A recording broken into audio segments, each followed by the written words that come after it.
I'd like to go more deeply into some of the things we have been considering here this summer, and we'll add some historical details and also some factual things in the next few days.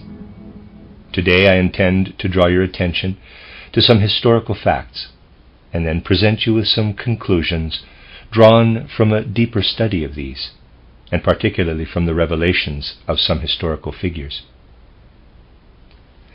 Initiates of the mysteries have, through the ages, always said one thing, rightly so.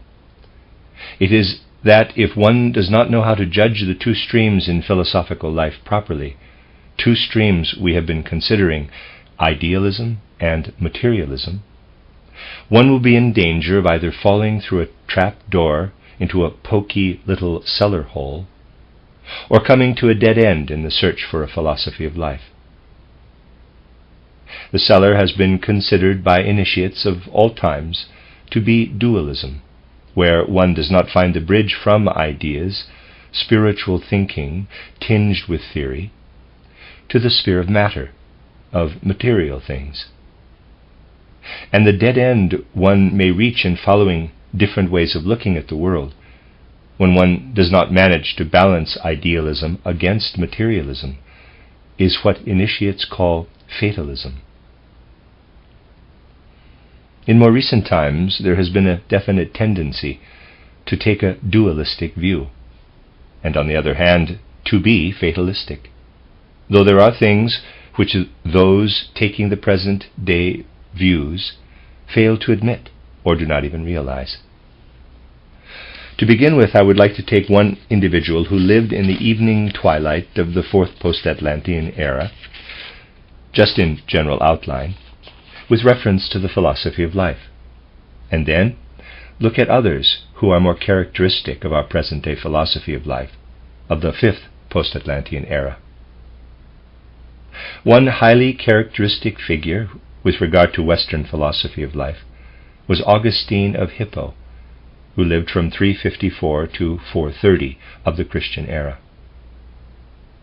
Let us recall some of Augustine's thoughts, for as you can see from the dates, he lived in the evening twilight of the fourth post-Atlantean era, which came to a conclusion in the 15th century. It is clearly evident that this conclusion was approaching, starting from the 3rd, 4th, 5th, and 6th post-Christian centuries. Augustine gained impressions of many different philosophies of life. We have spoken of this before. Above all, Augustine came to know Manichaeism and skepticism. His soul took in all the impulses which one gains when, on the one hand, one sees all that is ideal, beautiful, and good, everything that is filled with wisdom, and then also everything which is bad, evil. And we know that in Manichaeism people sought to manage, putting it crudely, but it can also be put in this way, with these two streams in the philosophies of life, so that in a way they accepted eternal polarity, opposition persisting forever between light and darkness, good and bad, wisdom filled and evil. In Manichaeism, people only managed with this dualism by connecting certain ancient pre-Christian concepts with this acceptance of the polarity of phenomena in the world, and above all, connected certain ideas, which can only be understood if one knows that in earlier times people used an atavistic clairvoyance to see into the spiritual world. Ideas that those visions were similar in content to the impressions gained through sensory perception. Having taken in such ideas, I'd say, of the supersensible as seemingly sensible, Manichaeism gave the impression for many people of making the spiritual material, of envisaging the spiritual in forms that are sense perceptible. This is a common mistake made also in more recent philosophies, including more recent theosophy, as I've been telling you the other day. Augustine gave up Manichaeism for the very reason that he could no longer bear the way things were made sensible material. That was one of the reasons why he gave it up. Augustine then also went through skepticism, which is a justifiable philosophy of life, insofar as it makes people aware that merely considering anything which is to be gained from the sense-perceptible world, and the experiences and events in the sense-perceptible world, will not tell them anything about the supersensible. And if one then also holds the view that one cannot gain the supersensible as such, one will doubt if truth is to be found at all. Augustine also went through this doubt without knowing the truth. He gained the most powerful impulses from this. Now, in order to make you understand what really gave Augustine the position he had in Western philosophy, I have to refer to the main element in his point of view, a point from which all the light shone out that lived in Augustine, and was indeed the main point in his last philosophy of life. It is the point which we may characterize as follows. Augustine realized that human beings can only be certain, truly certain, with a certainty free from all delusion, if they refer to their own inner experience. Everything else can be uncertain. It is impossible to know if the things we see with our eyes, hear with our ears, things that make an impression on any of our senses, truly are constituted the way our senses make us assume. We cannot even know what this world actually looks like if we close our eyes and ears and other senses to it. That is how people think, who think in the Augustinian way about the outside world, which they can experience. They think that this outside world, which they can experience as it presents itself to human beings, could not provide true certainty, that nothing can be gained from it on which one might base oneself as a fixed point in a philosophy of life.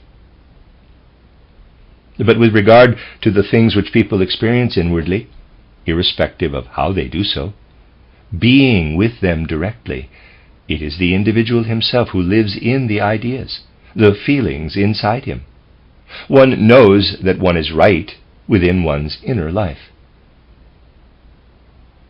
For a thinker like Augustine, the fact, inwardly experienced, is that with regard to anything human beings inwardly experience as truth, they can be under no delusion. You may think that everything else which the world says may be deceptive, but there can be absolutely no doubt that the ideas, the feelings that live in us, are really and truly experienced by us in our inner life. This solid basis for accepting one truth about which there can be no doubt was one of the starting points in Augustine's philosophy of life. In the fifth post-Atlantean era, this point was taken up in a most striking way by Descartes, who lived from 1596 to 1650, already in the dawn, therefore, of the fifth post-Atlantean era. For Descartes, too, saw this element which remains, when all else is in doubt, as the starting point, and he put it in the well-known words, "I think, therefore I am." And he was really wholly in accord with Augustine in taking this view. Now, the situation is that when it comes to one's philosophy of life, one always has to say, quote, someone who is in the stream of human evolution at some point in time will have certain views. There will be certain aspects of his views of which he is not aware. People who come later will see them. Close quote. We might say that those who come later are privileged to see something in a fuller and truer sense than someone who has to say certain things at a particular time in human evolution. This is a fact that cannot be denied. And it is good, as I have mentioned on previous occasions, if people who are taking our anthroposophical point of view will consciously and thoroughly realize the following. The knowledge of spiritual things one is able to gain at the present time, however distinctive it may be, must not be taken as a sum of absolute dogmas. It has to be clearly understood that there will be others at a later time who will see a greater truth in such things as we are able to present today than we are able to see for ourselves. This is indeed the basis for humanity's cultural evolution. And any obstacle to all inhibition of cultural advance ultimately depends on people not being prepared to admit that they would really like to be given truths that are not the truths of a particular era, but are absolute, timeless dogmas. Today, in particular, we are able to look back from our point of view on Augustine, and we'll have to say to ourselves, quote, if one takes the Augustinian point of view, one will have to be very clear in one's mind that he assumed uncertainty as to the truth in all external revelations, but genuine truth in experiencing the things that live in our soul. Close quote. It calls for a degree of courage for someone to take this point of view. Perhaps one would not need to speak of this in the decided fashion in which I have to do it, if it were not the case that exactly in our time, courage would characteristically be lacking when it comes to philosophies of life. This courage to which I am referring shows itself in two directions. One is that, like Augustine, you boldly admit, quote, you will have genuine certainty only with regard to anything you experience inwardly. Close quote.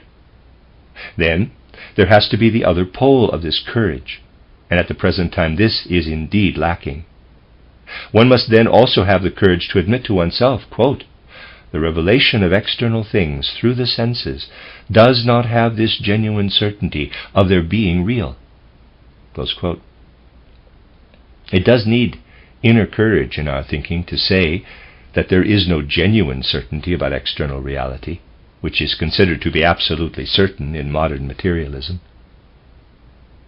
On the other hand, it needs a degree of courage to say to oneself, quote, genuine certainty comes only if one is really aware of one's inner experiences. Close quote. Yes, even in our day, this has been said again, and there are people who ask others, people who want to develop a philosophy of life, to have this courage, which shows itself in two ways. Yet we have to think differently about this today, if we really want to get to the bottom of things. And there we see the whole historical position held by Augustine for the people of today, and that our thinking about the matter has to be somewhat different. For today we have to know something which Augustine or Descartes did not consider. I have discussed this in the part of my book titled The Riddle of Man, where I was referring to Descartes. Today we have to say, quote, the idea that one might arrive at a satisfactory philosophy of life by grasping the direct inner life of man, the way people experience it today, this idea is refuted every time we go to sleep. Close quote. Every time someone falls back into the unconscious state of sleep in our day, he or she will be deprived not of the absolute true certainty of inner experience of which Augustine spoke, but of the reality of this inner experience. The reality of this genuine experience is always lost from going to sleep to waking up again. Today human beings experience the inner life in a slightly different way from the way people did as late as the fourth post-Atlantean era, and even in the evening twilight of Augustine's day.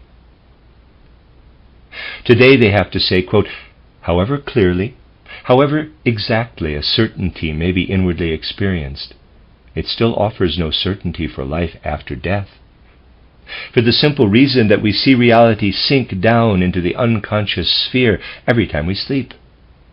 And the people of today do not know if it does not also sink down into unreality. Close quote.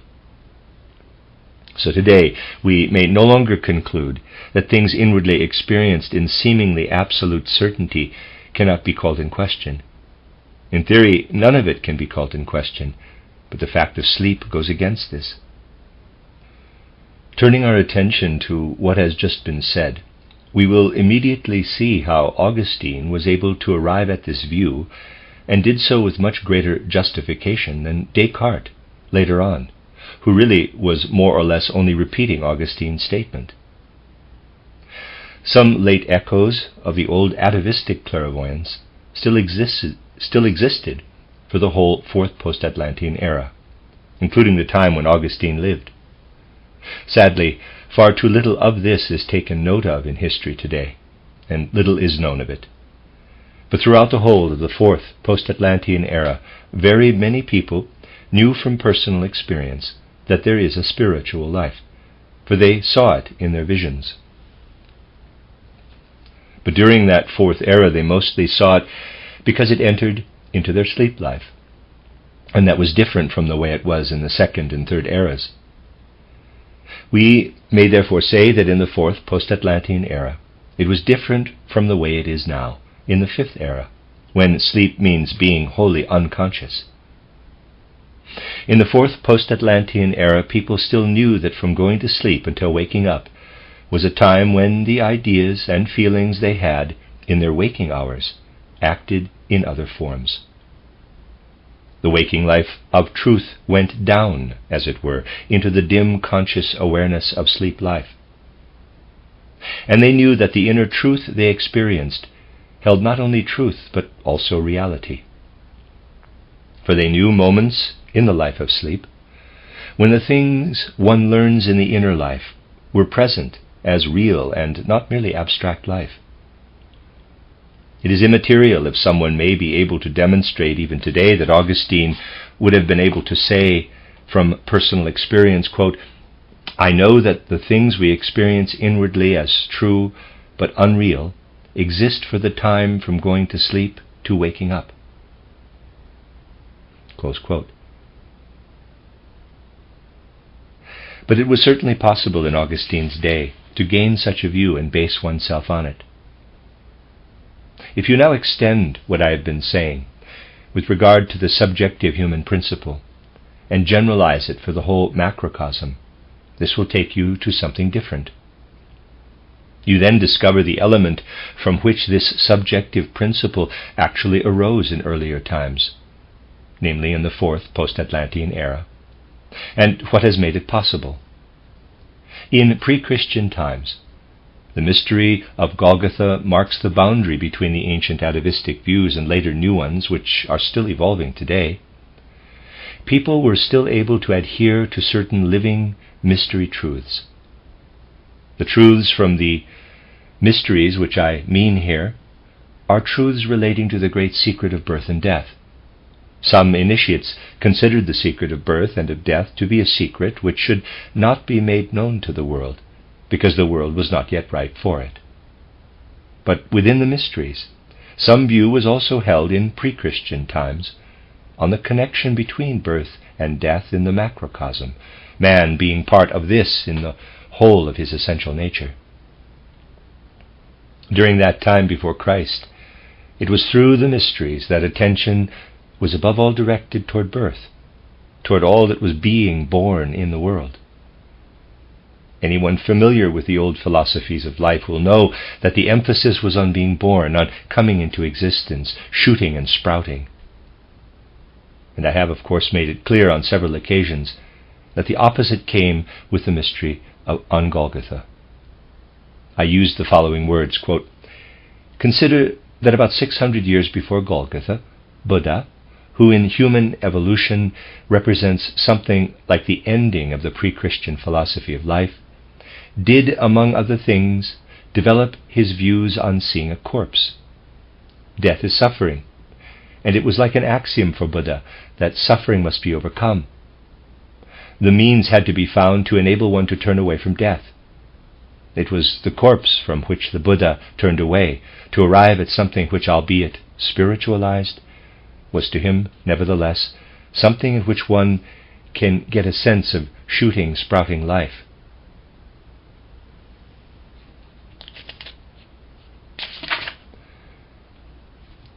Looking at life in other regions 600 years after the mystery on Golgotha, we see that seeing the dead body of the Christ on the cross was not something people would turn away from, but something they would turn toward, something they would look upon with all their heart, as the symbol that would solve the riddle of the macrocosm, insofar as it related to the human being and his growth and development. This is a very special relationship within those 12 centuries.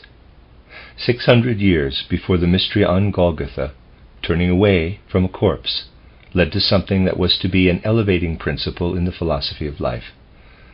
600 years after the mystery on Golgotha, the symbol of the cross had evolved, a turning toward death, toward the dead body, to find there the strength to arrive at a philosophy of life that would cast a light also on the progress of man. Among the many things which characterize the tremendous change that came with the mystery on Golgotha is this Buddha symbol of turning away from the dead body, and the Christ symbol of turning toward the dead body, which is seen as the dead body of the most sublime spirit ever to have appeared on earth. It truly was the case that in a certain respect the old mysteries placed the riddle of births at the center of philosophies of life.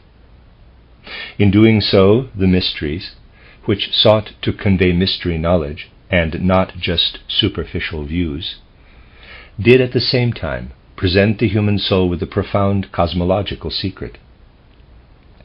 They directed attention to the principle connected with the life of births in world evolution. And you will not be able to understand the life of births in world evolution unless you go back to the ancient riddle of the moon. We know, of course, that before the earth came to be earth, it was embodied as the old moon. Various phenomena connected with our present moon, the late descendant of the old moon, you can read it up in my title, Occult Science and Outline, Reader's Aside, also known as An Outline of Esoteric Science, and a Reader's Aside, have to be seen as late echoes of events that happened in the time of the old moon, a time which preceded Earth evolution. There would be no births, none in all the realms of nature in Earth evolution, if the laws of the old moon did not apply, or rather those of its late descendant, which is the Earth's satellite. Every birthing in all the realms of nature and in humanity is connected with the moon's activities. And it was in connection with this that the ancient Hebrew initiates considered Yahweh to be a moon god. Yahweh is the God who controls all bringing forth. It was understood that cosmologically, the laws of the moon governed all bringing forth processes in all realms of nature. They were thus able to speak of a profound secret in cosmology, symbolically as it were, saying, quote, "As the light of the moon shines on the earth, all shooting, sprouting life, all births come from the principle represented by the moonlight." Close quote. In the highest mysteries of pre-Christian times, people did not turn to the light of the sun, but to the sun's life as it was reflected by the moon when speaking of the secret of births. The particular nuance given to pre-Christian philosophies of life in their depths had arisen because in the old mysteries people knew the secret of the moon. The light of the sun was considered to be something veiled, something not very good for people, unless they were well prepared.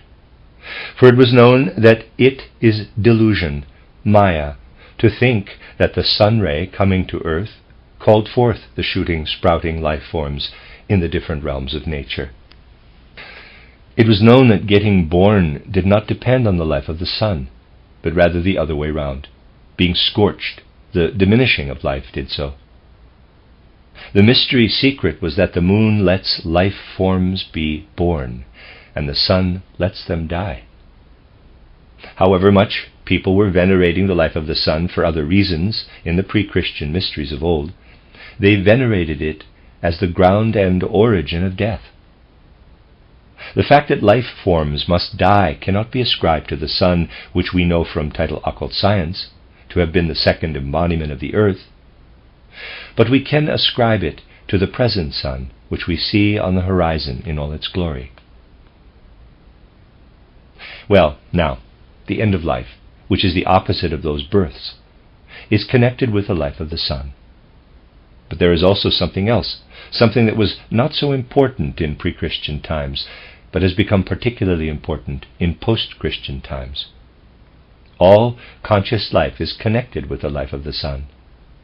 And the conscious life which human beings go through in a life on earth, that conscious awareness which shines out particularly in the fifth post-Atlantean era, which is our own, is intensively connected with the life of the Son.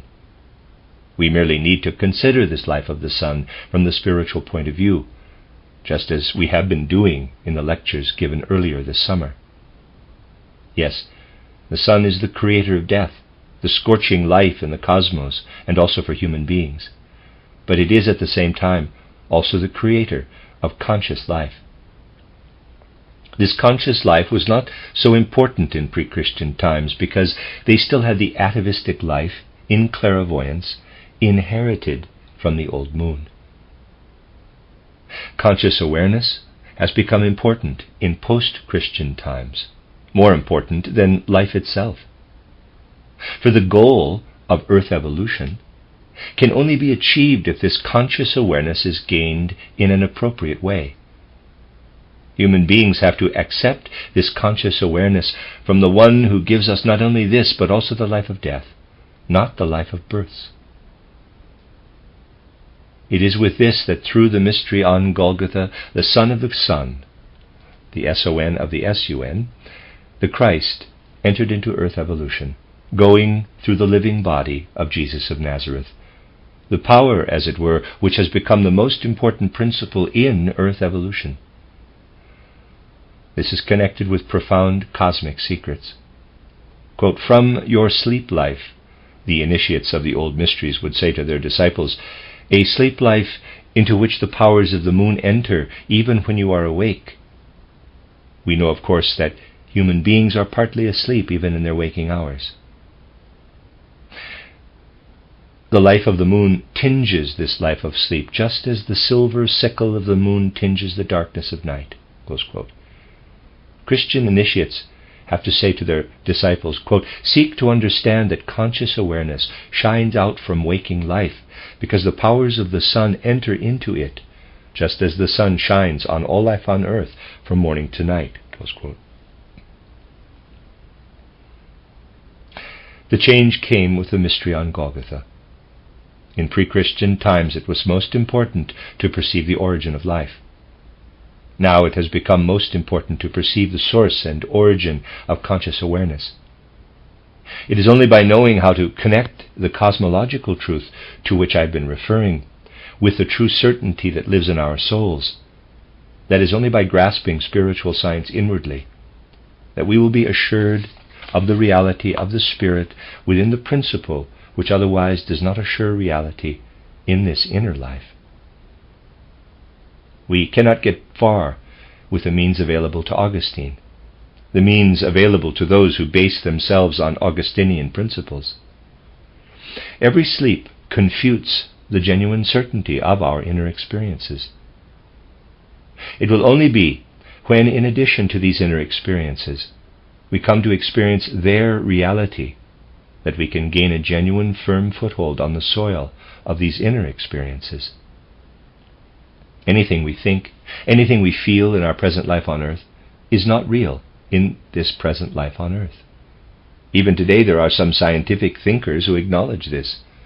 It is unreal for the present time. The strange thing is that our most intimate experience, where the truth shines out for us beyond all doubt, is not real in the present time. But it is the actual perpetuating seed for our next life on earth. We may speak of this principle, of which Augustine spoke, and for which, in his case, there was no guarantee, as the seed for our next life on earth. We may say, quote, "It is definitely true that the truth shines out within us, but does so as something which is not real. Today it is still unreal, but in our next life on earth, this unreal principle, which is seed in its unreality, will be fruit, a fruit which will bring the next life to life, just as this year's seed in a plant will bring the visible plant to life next year." Close quote. We have to overcome time. Only then will we find reality in the things we are able to experience inwardly. We would never be the human beings we are meant to be if at the present time the inwardly experienced truth did have the same reality as the outside world. We would never be able to be free. Freedom would be completely out of the question, nor would we be individuals. We'd be part of the natural order. Anything happening within us would happen of necessity.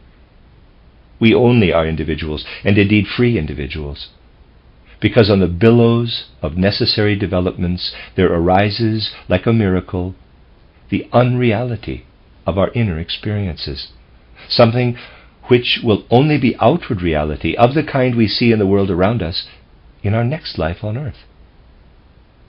That is the deceptive quality of time, something which still lives in people's fantasies today.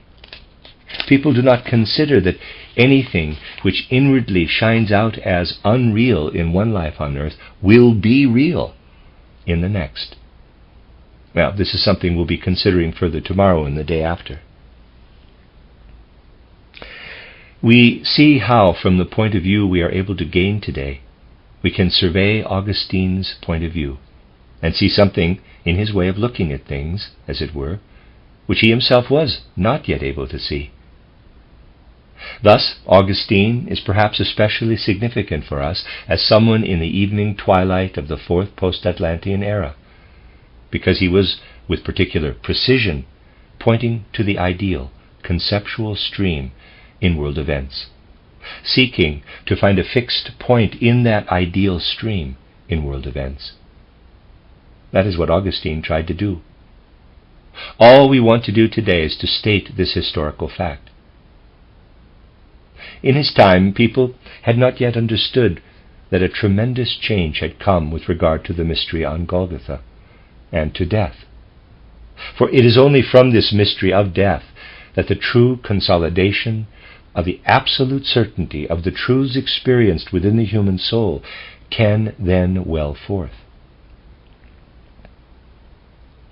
We'll now take a big leap and characterize another individual, just as we have been talking about the characteristics of Augustine during the evening twilight of the fourth post-Atlantean era. We're going to consider characteristic individuals of the fifth post-Atlantean era in a particular respect. I'll select two of them. One of them, and beginning with him, we can characterize what emerged for humanity in the fifth post-Atlantean era, in one particular respect, was Henri de Saint-Simon, who lived from 1760 to 1825. The other, a follower of Saint-Simon, was Auguste Comte, who lived from 1798 to 1857.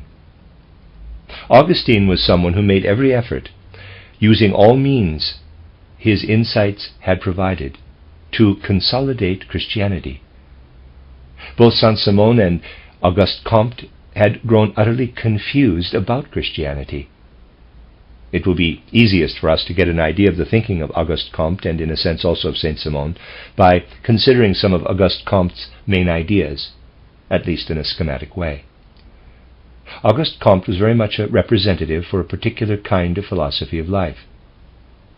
And it was only because people were not much concerned about the way in which the different philosophies fit into people's way of life that someone like Auguste Comte was studied as a rarity in history. What people don't know is that basically, though perhaps not everywhere, people have been influenced by, in a way, been pupils of Auguste Comte, though this is not what matters. Deep down in their thinking, they are of the same mind as Auguste Comte.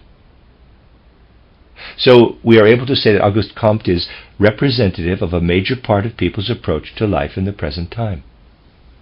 Auguste Comte said, quote, "Humanity has evolved. It has evolved in 3 stages and has now reached the 3rd stage. If we observe people's inner lives through these 3 stages, we find that at the 1st stage people's ideas inclined mainly toward demonology." Close quote.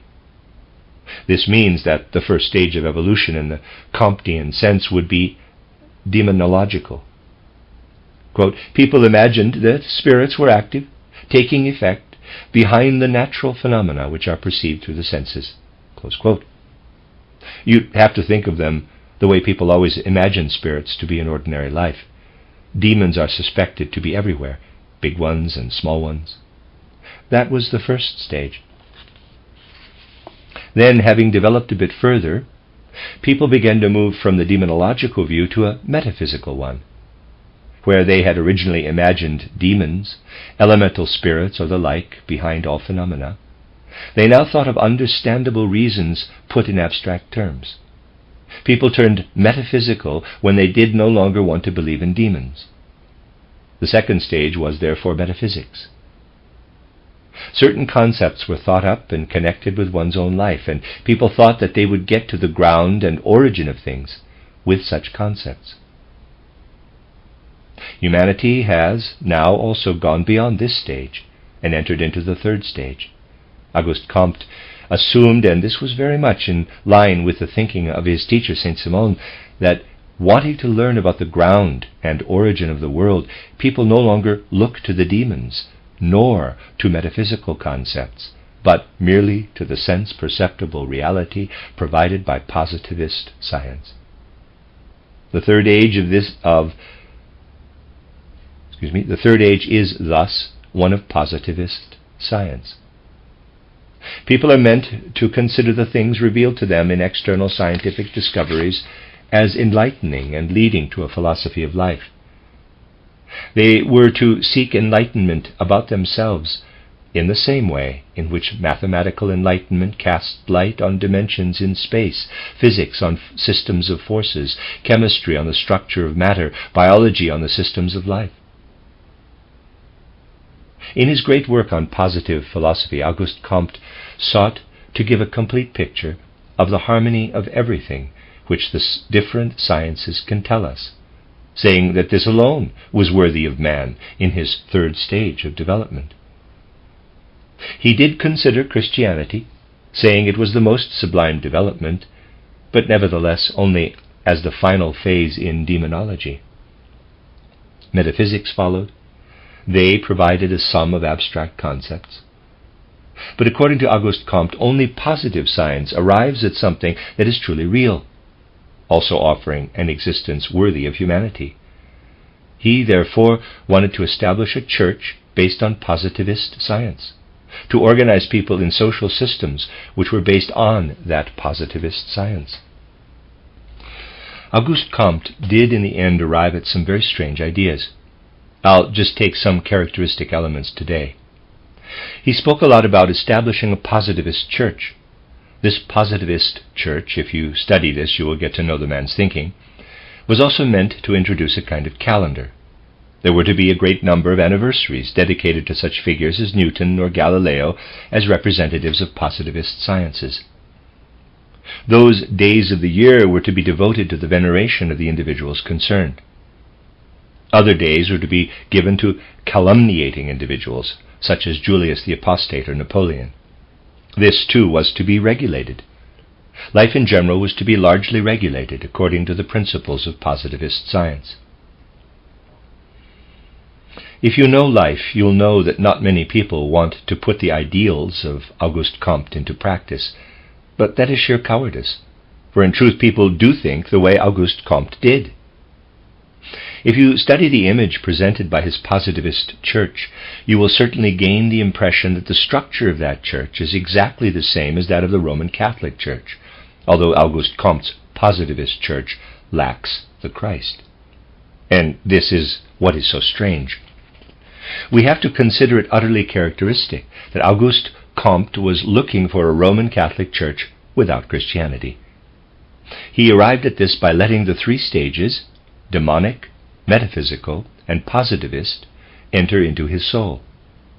We might say that he considered all the trappings of Christianity that evolved in the course of history up to his time as something that was very good, but he wanted to remove the Christ himself from that church of his.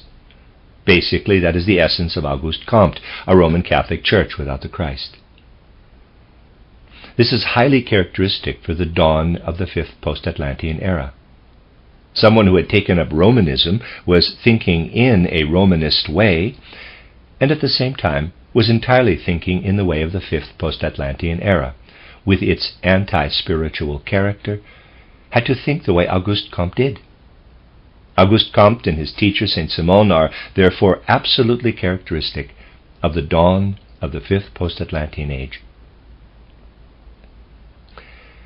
But much would be decided in this fifth post-Atlantean era, and therefore the other nuances which are also possible also came up. As I said, I want to give you some glimpses of history today.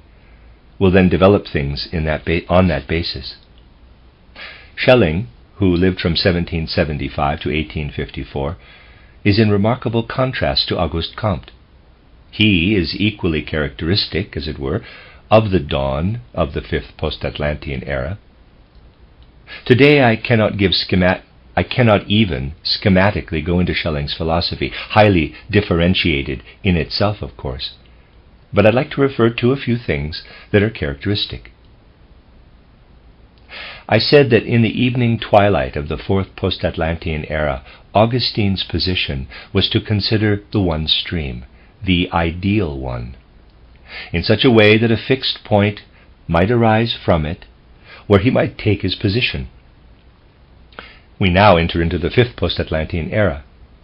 In its dawn, we have figures like Saint Simon and Auguste Comte, who were looking for the firm base in the other, the purely natural, material order of positivist sciences. This gives us the two directions, Augustine on the one hand, Auguste Comte on the other. Schelling used the means available in the fifth post-Atlantean era to look behind the things one is able to see in the world, for a bridge between the ideal and the real, the ideal and the material. You'll find the main points in my book titled The Riddle of Man. He showed tremendous energy in looking for a way of reconciling these opposites. Initially, he only developed abstract ideas. By starting from the same base as Johann Gottlieb Fichte, he made some progress and tried to come to something in the world that was ideal and real at one and the same time. There followed a time in Schelling's life when he felt it was impossible to arrive at such a bridge using the means of abstraction which had evolved in the course of time in that era. It seemed to him that this was impossible. One day he said to himself, quote, "People really have only gained these concepts for understanding the natural order outside on the basis of modern scholarship. But we have no concepts for anything which is behind this outer natural order, the sphere where a bridge can be built between the ideal and the real." Close quote. And it is most interesting that one day Schelling admitted that it seemed to him that the academics of recent centuries had come to a secret agreement, that they would exclude anything deeper from their philosophy of life, anything that would lead to true and genuine life. One would therefore have to go to the non-academic people. This was also the time when Schelling considered the works of Jakob Böhme. There he found the spiritual deepening which led to the last, the theosophical period in his life, from which has come the beautiful work on human freedom, the beautiful work on the gods of Samothrace, on the Kabiri, then his titled Philosophy of Mythologies, and titled Philosophy of Revelation. Schelling was seeking, especially during this last part of his life, to understand what influence the mystery on Golgotha had had on human history. This was what he wanted to know above all else. And he came to realize that the concepts available to the scholars of his day would not enable people to understand the life where the mystery on Golgotha was flowing, and therefore also not the true life of man. Schelling, and that is the trait which I want to draw special attention to, we'll make this the basis for further study in the days ahead, arrived at a view that was the absolute opposite of the view held by his contemporary, Auguste Comte. And this is the strange thing. We are able to say that Auguste Comte was looking for a Catholicism, or rather a Roman Catholic Church, that was without Christianity. Schelling was looking, from his point of view, for a Christianity without a church, a Christianity without a church. Schelling was, as it were, seeking to Christianize the whole of modern life, make it wholly Christian, so that everything human beings are able to think, feel, and do would have the Christ impulse pulsing through it. What he was not looking for was a separate religious life for Christianity, especially not on the pattern that already existed in historical evolution, though he did take a careful look at this life. We thus have the two extremes, Auguste Comte's idea of a church without the Christ, and Schelling's idea of the Christ without a church. I wanted to speak to you about these two historical views, so that we may make this our basis. We see one individual, Augustine, seeking a firm base in idealism. Another individual, Auguste Comte, who was looking for this in realism. And Schelling, who wanted to build a bridge. All these were tendencies that preceded the evolution in which we now find ourselves. What we can say is that one can survey what happened through many centuries, what went on where philosophies of life are concerned, and one can then turn one's attention to the way in which people's ideas evolved in a wider context. Study of Auguste Comte yields a most important aperçu, but Auguste Comte was not able to grasp it in its pure form, being wholly caught up in his prejudices. However, we get something that will be an important starting point for us in the next few days if we consider the whole situation. I'd say Augustine, Auguste Comte, Schelling. I want to come to this aperçu when we conclude today's reflections, for I would wish you to have it in mind. In the next few days we'll then speak of something which is connected with this aperçu in a most significant way. As it has arisen from the subject matter I have been presenting, I will give it to you in aphoristic form, without being able to go into reasons why this aperçu has come up not with Auguste Comte, but with others when one takes the standpoint of a later time, as I put it today, and takes a point of view which is much later, the standpoint of someone who at the beginning of the 20th century thinks about someone who was a thinker at the end of the 18th and the beginning of the 19th century. But it really is important. I have stressed this many times over and also brought out clearly this time that today we look at philosophies of life not just in abstract terms and on their own, but in the way in which they are part of the whole life of humanity. This is the only way of coming to a standpoint of reality. We have to consider how it fits into the whole life of humanity. Saint-Simon and Auguste Comte clearly understood that they were only able to arrive at their positivism in modern times. That positivism would have been impossible at an earlier time. Auguste Comte in particular was very much aware, quote, "The way I am thinking," close quote, he more or less said to himself, continue quote, "is a way which is only possible in our time," close quote. This is tremendously important in the modern movement and is indeed connected with the aperçu to which I was referring.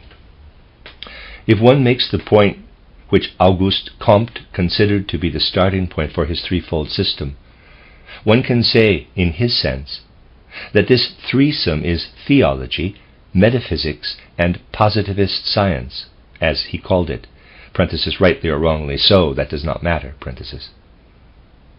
The strange thing is that we are able to ask, quote, who is most liable to be a believer where one of these directions is concerned, close quote. Please, do not misunderstand me with regard to what I am now going to say with reference to the aperçu, and do not take it as a one-sided dogma, nor to take it as it might be crudely observed with absolute certainty. Readers aside, the word aperçu, which I believe I'm spelling correctly, I don't actually know the meaning of it at the moment, but it's spelled A-P-E-R-C with a little mark under it, U.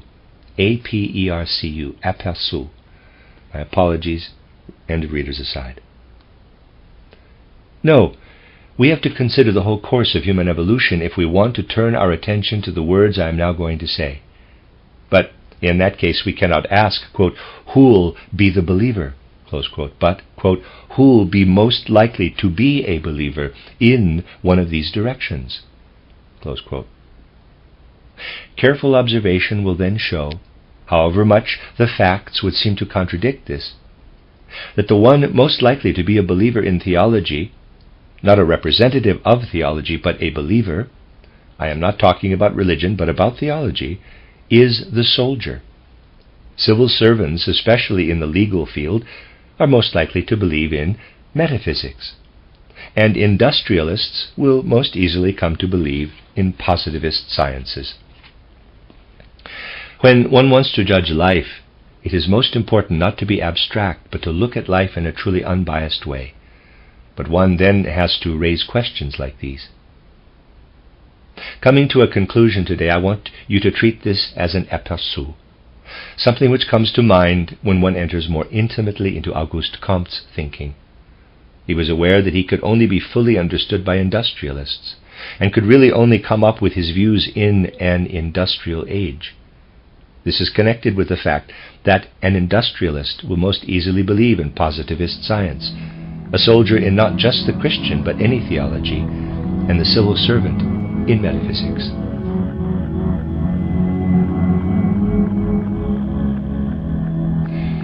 Full insight into the situations we are currently considering will not be possible unless we take a closer look at the nature of the human being between going to sleep and waking up again, that is, in the sleep state.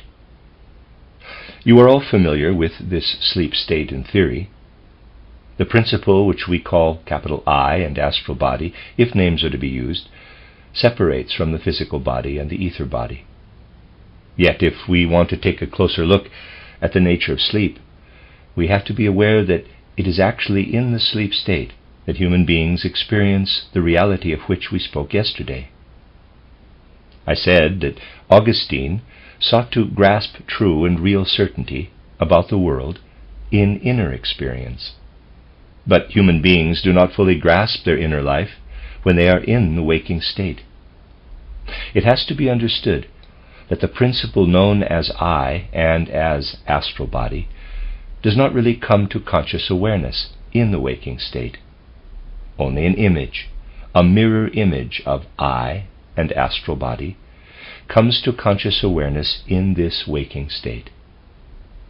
If human beings were aware of themselves when in the sleep state, that is, from going to sleep to waking up, or we might also say if they grew aware of themselves by doing the exercises which are described in my published works, they would, in being aware of their experiences during sleep, gain living experience of the true form, as it were, of I and astral body, and not of the mirror image they have in the waking state. It has to be understood that this true form of I and astral body appears before the soul, before conscious awareness, in images, in such a way that in their sleep human beings truly experience inwardly, in their inner life, within their I and their astral body, something which we call the third hierarchy, the hierarchy of angels, archangels, and archai. In their waking state, human beings are not aware of this intimate connection with the spirits called angels, archangels, and archai, and a connection which continues for the whole of their lives. This is the delusion under which they are in their waking state, that their experience is limited to the abstract I and the shadowy ideas and thoughts that fill the human soul, for they are indeed shadowy, or indeed the dreamlike sense of wanting to do things. The whole point is that in their waking life, human beings have to remain limited to this shadow nature of their I and their astral body, and that they cannot be conscious of the fact that the spirits of the third hierarchy are having an influence on their I. At the very moment when human beings are actually waking up in sleep, if I may put it like this, they would not have an outside natural world around them, but would have an inner sense of those spirits, angels, archangels, and the spirits of the age. It is because of this that we have something in the state of our soul which we would not otherwise have. If the hierarchy of the angels did not influence our astral body, we would not be able to see ourselves as individuals. It is because the hierarchy of the angels influences our spirit and soul that we feel ourselves to be independent individuals. Thanks to the influence of the hierarchy of the archangels, we feel ourselves to be part of the whole of humanity. We may also say that we feel ourselves to be human because the archangels shine into our existence in spirit and soul, inspiring it. And because the archai, the spirits of the age, send their pulses into our true nature, intuiting it, we feel ourselves to be creatures on earth. That is, not just part of present-day humanity, but part of the whole of earthly humanity, from the beginnings of earth evolution to its end. So this is why we feel ourselves to be part of the whole of earth evolution. We sense it only dimly, for we only have a dim inner sense of the spirits of the age. We cannot say that we see ourselves as an individual. This we can only do when we achieve awareness in images. This awareness in images continues to be a kind of mirror image for as long as we only experience our thoughts in such a way that we feel ourselves to be individuals through our independent life of thought. Let us be clear once more as to what makes us feel that we are individuals. We do so in that we are able to join one thought arbitrarily to another. You would immediately cease to see yourself as an individual if you were forced to add one thought to another the way one natural phenomenon follows another. The experience of inner freedom, in taking our thoughts forward we feel ourselves to be individuals, is something which does come most clearly to conscious awareness when we are awake. It does so because from going to sleep to waking up, human beings are fully imbued with their angel, and this angelic spirit belongs to our I. It is with much greater indifference, much less strength and intensity, that we feel ourselves to be part of the whole of humanity, for we are naturally less close to the archangelic spirit, which makes us feel that we are human, than we are to our angel. And the principle which places us as individuals in the whole stream of human evolution does remain really, really shadowy. We try, of course, in working with spiritual science, to bring this feeling ourselves as part of the whole of earthly humanity awake. Realizing that in the fifth post-Atlantean era, human beings experience things in this way. In the fourth post-Atlantean era, they did so in another way. In the third post-Atlantean era, in yet another way. Through the science of the spirit, we now gain awareness of the way in which the state of the soul changes through the ages, under the influence of the different spirits of the age, the spirits from the hierarchy of the archai. And this awareness really makes it possible for human beings to see themselves in history, realizing, quote, I am an individual living in the 20th century. Close quote. Most people do not realize at all that their individual nature is only thinkable, can only be real, because it exists within a particular period of time. Our mind and spirit is wholly imbued with the spirits of the third hierarchy. This is something people would come to realize if they sought to develop insight in images in a more intensive way. As you will realize, this insight in images is not there in the ordinary run of human development. From going to sleep to waking up, the reality of I and astral body is dampened down. When awake, human beings lose the connection with the spirits of the third hierarchy. This is because, particularly in the present cycle of time, they are under an illusion, even when awake. As we have just seen, they are under the illusion in their sleep that their I and astral body are inactive. They are not inactive. They are in lively interaction with the spirits of the third hierarchy. In the waking state, the situation is that in the present cycle of time, our physical body and our ether body are, in a way, wrongfully absorbing our soul and spirit nature. They imbue themselves with it. The normal situation would be very different for human beings. It would be that in the waking state, human beings would feel themselves to be I and astral body, with the physical body and the ether body like a kind of peel or shell which they slip into, like something they carry about with them. But that is not how human beings feel themselves to be. They feel as if physical body and ether body were they, but they are not. We are indeed this entity in soul and spirit, which uses the physical and ether body like a tool. We are, however, unable to rise above this delusion. It is part of the influences which our cycle in time has. So, we have to feel identical with our physical body and ether body, though in the normal state of conscious awareness, this would be like a hammer we hold and use to strike. We have to give ourselves up to the delusion that it is we who move through space in the flesh.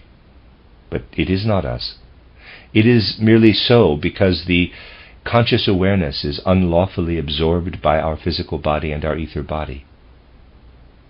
The reason for this is that the Ahrimanic powers are more powerful in the present cycle of time than they would have been if human evolution had taken its normal course. They draw the I and the astral body to the physical and ether body, as it were, creating the delusion for human beings that this head they have is they, that these hands and the whole body is they themselves. The physical body does unlawfully gain the conscious awareness which makes it seem as if our physical body brought about our individual nature. Someone who thinks that his physical body brings about his individual nature is under the same delusion as someone who stands in front of a mirror and thinks that the mirror is producing him, since it is reflecting his image to him. To say that a form made of flesh, which we carry about with us, is us, is no better than if someone holds out his hand in front of a mirror and thinks that the mirror is producing his hand for him. The whole of modern science makes people believe that the individual nature we experience inwardly has something to do with the physical body and the ether body, and not that the physical body and the ether body reflect this I and astral nature, creating the illusory image which from waking up to going to sleep we say is our I and our thoughts, that is our astral body. This, as it were, is the fundamental truth which we must perceive in the first place. With regard to this fundamental truth, people today are, out of the forces in our present cycle of time, giving themselves up to a delusion in the conscious mind, which is exactly what I have just been saying. We think that the thoughts, or also feelings we experience inwardly, come from our living body. But human beings are subject to this delusion by nature. In their present state of conscious awareness, they cannot escape this delusion. Just as the sun seems larger when it appears on the horizon than it does when it is up above, we know this to be an illusion, but that is how it appears, so it has to seem to us that it is in flesh and blood, as it were, that we see ourselves as individuals. The conscious mind is deceived. Human beings have not always been subject to this delusion. Essentially, it is a character trait of post-Christian times, after the mystery on Golgotha. Before the mystery on Golgotha, it was a different kind of illusion. People did then not think that their conscious awareness was bound up with the physical body. History does not refer to this, but it is so nevertheless. It would be nonsense to suggest that someone who lived in the 2nd or 3rd millennium before the Christian era thought his soul was somehow produced by the physical body. In earlier times, no one felt that his soul and spiritual nature was bound to the living body the way people do today. The people of those earlier times did, however, have a lively awareness of the spirits of the third hierarchy. This they did have. They knew, quote, "My soul is not identical with my body," close quote. This gave them a distinct awareness that the soul is not bound to the blood or to the muscles and so on, but that the soul is connected with the spirits of the third hierarchy. A different kind of illusion existed for them, not in the conscious mind, but with regard to life. They considered this soul with the spirits of the third hierarchy to be bound to the natural world outside, just as modern man believes his soul to be bound to his physical body. Modern man is under the delusion in his conscious mind that his soul is bound to his physical body and therefore does not see angels, archangels, and archai.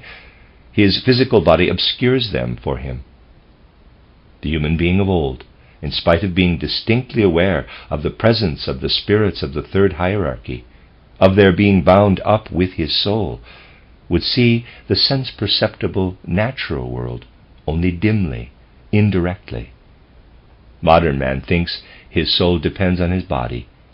The earlier human beings thought that the spirits of the third hierarchy were bound up with the natural world outside, a world they perceived only dimly. They would confuse divine spirits, the spirits of the third hierarchy, with natural phenomena, seeing them reflected in those natural phenomena. Modern man places his soul in flesh and blood. The people of those early times placed the spirits of the third hierarchy in the natural world outside.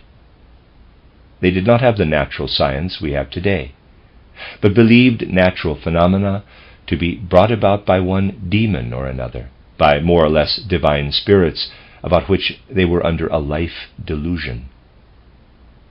They were under that delusion because, in their view, those spirits were active in the natural phenomena in an almost physical form. It is important to know that in human evolution there was this earlier, pre-Christian time when human beings were under the life illusion which I have characterized. After the mystery on Golgotha, people were under an illusion in the conscious mind. The influence of Christ Jesus, we'll speak of this tomorrow, should be to remove this mental delusion, at least in people's conscious minds, in a way similar to the way it was done for the life delusion in the ancient mysteries. With the, quote, "Christ in me," close quote, people should feel that the principle which is I and astral body lives in spiritual freedom and is not bound up with flesh and blood. They will, of course, only be able to perceive it through vision gained in spiritual science. But thanks to Paul's "not I, but the Christ in me," they can feel it. The things I have been saying will give you the reasons why human beings must, in a way, experience the duality of the natural order on the one hand. This has no ideals, linking one event with the next from sheer necessity, merely connecting cause with effect and effect with cause, so that it is never possible to think that moral or other kinds of ideals are connected with whatever happens in the natural world. On the other hand, one comes to realize that our existence would not be truly human without ideals, if we did not have something else to live with as human beings, something other than mere natural order. However, with the existing conscious awareness, we would not be able to see that our ideals can be as effective as electricity or magnetism or the power of heat, so that our ideals would actually influence the natural order. Because of this, the natural order and the ideal order are side by side for us, and we cannot bridge the gap between them. In our waking hours, the Ahrimanic free thinking is, quote, "As an individual person, I am not any more bound to my physical body and to my ether body than I am bound when I stand before a mirror, and the mirror reflects my image for me," close quote. If people's awareness of their I and astral body were like this, and if they would realize that this I and this astral body are something very real and not a mere mirror image, then they would also acknowledge on the basis of their ideals, quote, those are real powers, like electricity and magnetism, but they do not have an influence in the present time, but will gain effectiveness as we go from this present incarnation to the next, from this life on earth to the next. Close quote. If human beings were to realize, when in their waking state, that their I and their astral body are bound up with the spirits of the third hierarchy, or in other words, if they were able to know themselves fully as earthly human beings, not just feeling themselves to be an independent individual, if they could sense how they are wrong in feeling that they are human beings of flesh and blood, then they also would not think that the natural order which presents itself to their senses out there was indeed powerful enough to resist the power of their ideals. They would know that all matter disintegrates in the natural order of today, that there is no such thing as the conservation of matter, but that everything which is natural destroys itself. When today's nature does no longer exist, something else, outward, sense-perceptible, and real, will have taken its place. The ideals of today will be the natural world of times to come. We are therefore able to say, quote, we experience natural order today, there's a figure drawn, and ideal order, another figure, close quote. Physicists think that there is conservation of energy and of matter, that the natural order persists, with the same atoms and the same forces taking effect in future. If they are honest, all they can say is, quote, the ideal order has been a dream. It must drop away and vanish like the dream itself, so that in the earth's end state the ideal dream will no longer be there, will have been buried. Close quote. Through natural science we see that this is an untruth, an illusion. We do have the natural order, but there is no conservation of energy and of matter. The natural order comes to an end at a certain point, and today's ideal order will then be the continuation of it. None of the things that are around our eyes today, around our ears, around all our senses, will exist when the earth has reached the Venus stage. I have spoken of this before. Within that nothingness, the possibility will arise for the ideals of present-day humanity to be outer reality. No philosophy of life which fails to recognize that the sense-perceptible world will perish can have any hope whatsoever that the ideal principle has the power to come to realization.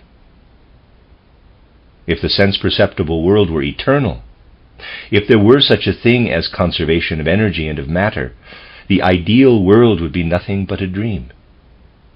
It is of tremendous importance that humanity needs to be enlightened in our day, and know that the ideas of the present time will be the natural world of the future, and that it is a tremendous illusion to think that atoms and physical forces go on forever. They are not eternal. They are temporal.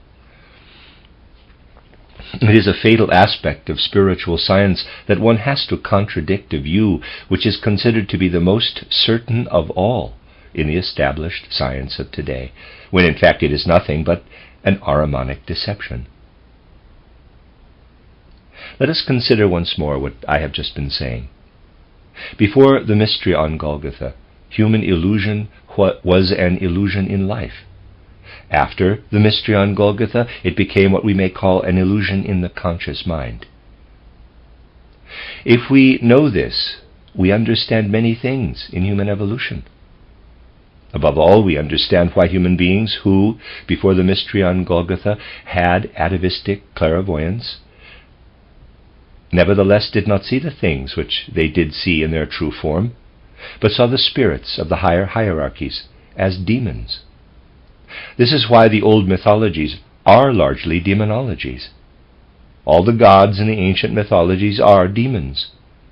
This was so because there was this illusion in life, and human beings did, in a way, have to think of a kind of false natural order as the divine order, just as today they have to think of a false bodily order as humanity's order. There followed the mystery on Golgotha. Human beings had to take their state of soul to the point, as it were, where they perceived what had resulted from the mystery on Golgotha. The human soul related more directly in its waking state to the spirits of the higher hierarchies than it does today, when the conscious mind is deceived.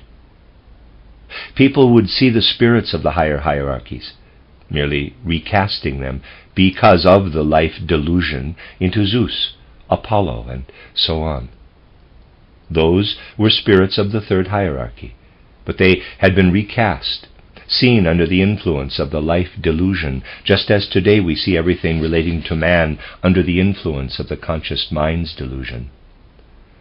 Yet with all this, a divine world order extended into humanity. Just consider how close people of past ages knew their human world to be to the divine world order. There you'd have the human hierarchy, and then there would be the divine hierarchy. People did not feel as closed off above as we do today. Their world ran on toward that of the gods. Think how close a Greek would feel his world of gods to be to the human world, the human hierarchy. There followed the mystery on Golgotha. There it was no longer the case. It was not the mystery on Golgotha, which was to provide a replacement for what had been lost, but it was time which brought it about that human beings were cut off, in their evolution, from that conscious connection with the divine and spiritual world of the third hierarchy. A memory remained, however, an historical memory. Then came the time after the mystery on Golgotha. People had to think in a somewhat different way than they had done before the mystery on Golgotha, but some of the immediate past still had an influence. In the immediate past, human beings knew that the divine spirits had influenced events on earth, putting human activities on earth in order. Because of this, people of old were convinced when they established states. The term state does not quite meet the case, but people are used to putting it this way. When the people of old created social structures, founded them, I'd say, they would know that these social structures were being established under the influence of the third hierarchy. People felt that their institutions on earth were institutions of the gods. You need only study the history of ancient Egypt, with no need for clairvoyance, and you'll find that the Egyptians were wholly convinced that everything human beings did in their social situations on earth was instituted by the spirits of the third hierarchy. This is how it was before the mystery on Golgotha. Only a memory of this remained after the mystery on Golgotha. What was the consequence of this? Well, you know that the church gradually established itself after the mystery on Golgotha.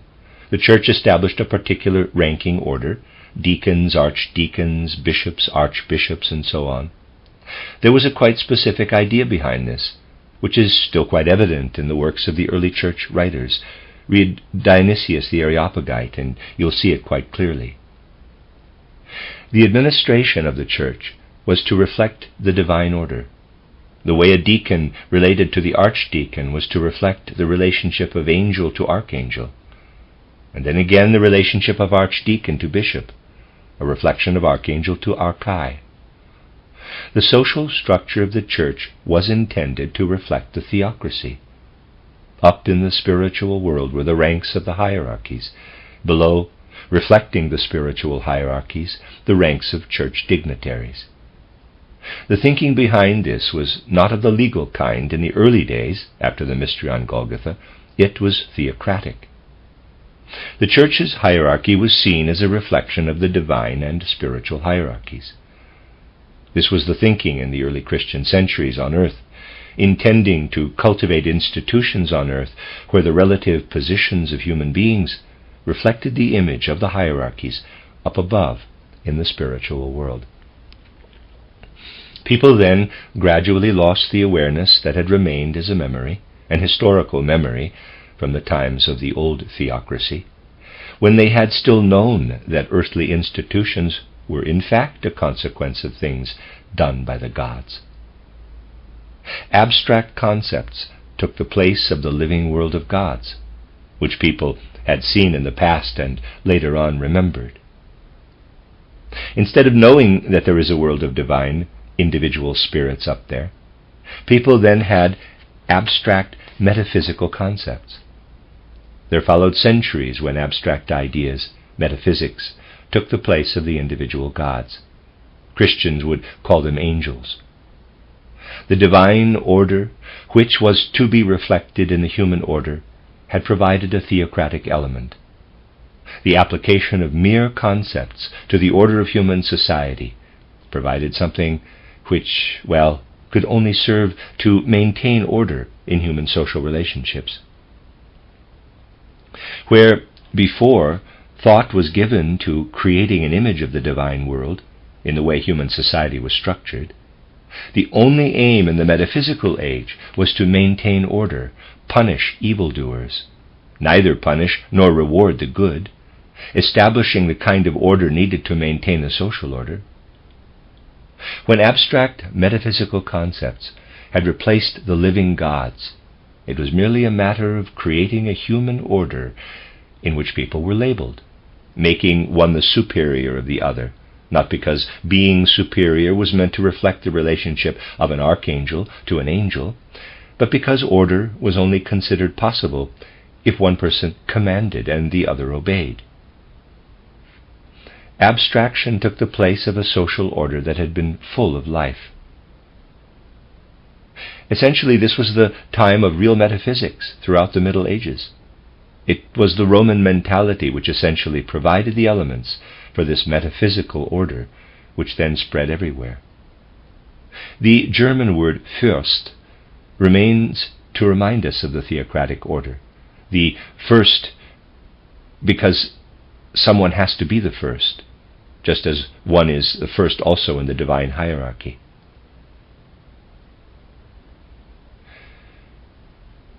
A reminder of the merely metaphysical kind of order, the order of officialdom, administrators, is the German word Graf, which is connected with grafo, to write. The metaphysical order involves registration, maintaining order, producing documents, making contracts. Then came the more recent times. They brought disbelief in those abstract concepts, disbelief in metaphysics. People were only able to believe in anything evident to the senses, even in human life. Awareness of the traditions which had still persisted in earlier times, when traditions were living awareness of the fact that something or other was at work in social structures. Originally people thought of gods, later of metaphysical concepts. Such living awareness no longer existed in more recent times. It has to be regained in the ways indicated through spiritual science. But the industrial age brought the total eradication of all awareness of the spiritual background to the social structure. This is why Auguste Comte and Saint-Simon felt particularly connected with the industrial age, seeing that they were prepared only to accept positivist science, that is, anything connected with external, sense-perceptible natural order of causal necessity. The concept of truth has changed completely as a result. Modern people are not yet truly sentient of the fact that the concept of truth has a history. People have no real idea of this today. People who still know themselves to be in a theocratic order did not see truth the way people do today on the authority of natural science. It is extraordinarily difficult to speak about these things. Today, one thinks that with regard to the world order, truth means that an idea is in accord with an external reality. This is because of natural science. They did not see truth like this in the early Christian centuries. Their idea of truth was different, and this other meaning of truth was largely connected with the theocratic social order. They truly did not have the idea of truth which lives in all human souls today. People failed to realize this extraordinarily important fact. It will be much easier for us to grasp the idea of truth which people then had if we connect it with the idea of the ordeal. Footnote, historically an ancient test of guilt or innocence by subjecting the accused to severe pain, survival of which was taken as divine proof of innocence. The German term for this translates as divine judgment. Footnote, end of footnote, by translator. When two people enter into single combat, we need not concern ourselves with the view taken of a duel today. I'm merely giving it as an example. It cannot be decided beforehand if A will win or B. Otherwise, they'd hardly start their duel. No, the truth only emerges as the event proceeds. We still have this idea of truth today when a war is fought. People would not go to war if everything was known beforehand, as it is when an experiment is done in a laboratory, where every aspect has been considered beforehand and one knows what the result will be. People would hardly go to war if they knew the outcome in advance, as one does with a laboratory experiment. There we still have the old idea of truth, which was that the truth will only be apparent in the process, and all one can do is watch and see what the result of the ordeal will be. That was the old idea of truth. People like Auguste Comte, or today's socialists, who have completely abandoned this idea of truth, other people have not, they only think they have, only acknowledge the kind of truth where developments can be foreseen. Quote, gaining insight in order to foresee, close quote, was Auguste Comte's motto. And that is a radical reversal of the idea of truth in our time. But we can only grasp nature with this idea of truth. And people are under a colossal illusion in this respect. They think, for instance, that they are able to grasp historical life with Auguste Comte's notion of truth. But one cannot do this. Nor can one do so with the old ordeal notion of truth. But that was influenced by the life illusion. Our present-day idea of truth is under the influence of the mind being deceived. There will have to be the idea of truth developed out of anthroposophy, a concept of truth that is gained in a much more comprehensive way than the way in which Augustine, for example, arrived at his idea of truth. As I have shown, this was subject to a delusion. This is connected with many things and very much depends on it. It is not enough to speak of an evolution of the idea of truth in abstract terms. We have to know in detail how the idea of truth takes the human soul in different directions depending on the nature of this idea of truth. It is an anachronism to speak of nationality the way it could be done in pre-Christian times. Then it was not just that people were thinking that the divine order extended into the human order. It truly was so. Now it no longer extends into it. So, where people today cling to natural orders, to things merely brought about by birth following birth, the national principle, for instance, we are in an anachronism. People are forced today to look for different structures for their social order in post-Christian times, structures that are not determined from outside. People of earlier times were able to consider their nationality because they saw this as an institution of the divine order and saw life on earth as a reflection of the divine order. Modern man cannot venerate the nation itself as something special in the same way without falling into anachronism. We must endeavor to find different social structures. To venerate the nation as something special would lead to the Ahrimanic deception of today. Nations are leftovers from pre-Christian times. And modern humanity must get beyond that by developing in the way which I have mentioned. We have to realize how much people are seeking a special form of the truth concept, This is important, even if it is awkward at the present time. If we are unbiased in taking the standpoint of truly grasping reality, we will have to accept many an uncomfortable truth. People are today literally moving toward the true aim of anthroposophy. The philosophy of life, which had Auguste Comte as its particular representative, is limited to the natural order outside. There is need to advance again into the spiritual world, and a bridge must be built between reality and ideality. This is indeed what I want to refer to particularly in these lectures.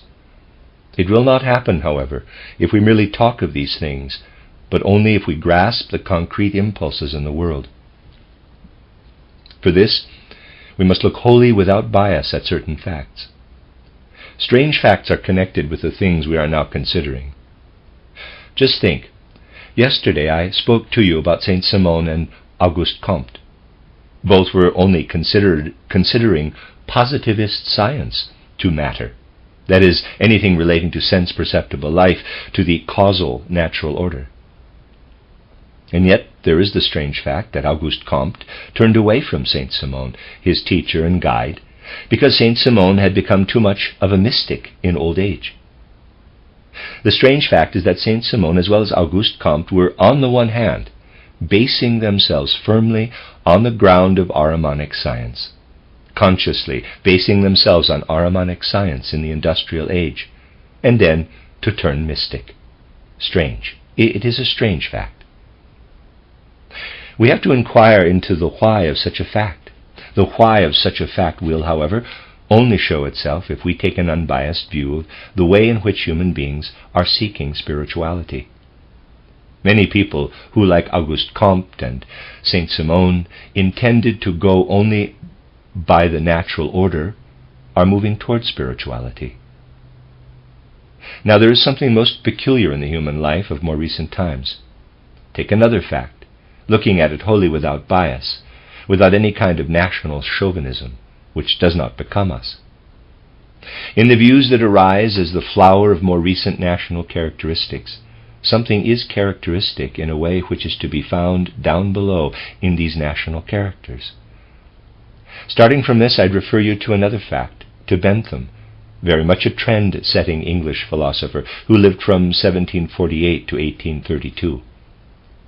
Bentham may be said to have been characteristic of his people's way of thinking. In a sense, Bentham's way of thinking has been called utilitarian, also utilitarian in a deeper sense. There is a particular principle behind his thinking that relates to the ideal world order. This principle is usually also referred to as, quote, the greatest happiness principle, close quote. This human happiness is, according to Bentham, that the good, that is, the ideal to aim for, consisted in the greatest happiness of the greatest number of people on earth. Let us really look at this. The good is the greatest happiness for the greatest number of people on earth. This is indeed a key element in utilitarian philosophy. We have to consider that those words have been called absolutely Ahrimanic, not by Bentham and his followers, but by people who take the spiritual point of view. Occultists in his own country have said that Bentham produced this, in quotes, utterly devilish statement. They called it devilish, for according to those occultists, if it were the case that the good consists in the greatest happiness for the greatest number of people, then evil would consist in the greatest happiness for the smallest number of people. This is not something which I myself want to present as a definition or explication. It is what people say. So on the one hand, the English philosophy of Bentham, greatest happiness.